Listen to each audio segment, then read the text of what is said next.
Hi friends, is சரி cinema bus அப்டேட்டில் ஒரு லேட்டஸ்டான ஒரு அப்டேட்டுங்க.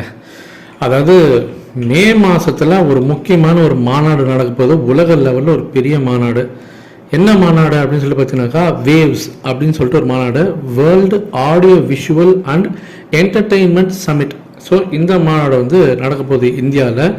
குறிப்பாக பார்த்தீங்கன்னாக்கா இது எதர் சார்ந்தது இந்த மாநாடு அப்படின்னு பார்த்தீங்கன்னாக்கா, உலக ஒளி பொழுதுபோக்கு மாநாடு. இது மும்பையில் நடக்க போகுது. இந்த மாநாடு மே 1ஆம் தேதியிலேருந்து 4ஆம் தேதி வரைக்கும் நடக்க போகுது. இதுக்கான அஃபிஷியல் வெப்சைட் wavesindia.org அப்படின்னு சொல்லிட்டு இந்த வெப்சைட் கொடுத்துருக்காங்க. இதில் போயிட்டு நீங்கள் வந்து ஜாயின் பண்ணிக்கலாம். ஜியோ கன்வென்ஷன் சென்டரில் இது மும்பையில் இங்கே நடக்க போகுது. இந்த மாநாட்டில் முக்கியமாக பார்த்தீங்கன்னா ரஜினி சார் பங்கேற்க போகிறாரு.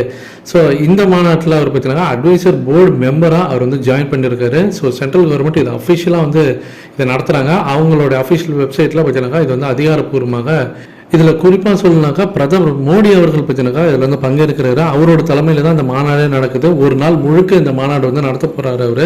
ஸோ 4 நாளாக ஒரு நாள் முழுக்க பிரதமர் மோடி இருப்பார். இதில் ரஜினி சாரும் வந்து கலந்து போகிற இந்த நிகழ்ச்சியில் அப்படின்ற மாதிரி சொல்லியிருக்காங்க. ஒரே மேடையில் ரஜினி சாரும் மோடி அவர்களும் பங்கேற்கிறதுக்கு நிறைய வாய்ப்புகள் இருக்குது.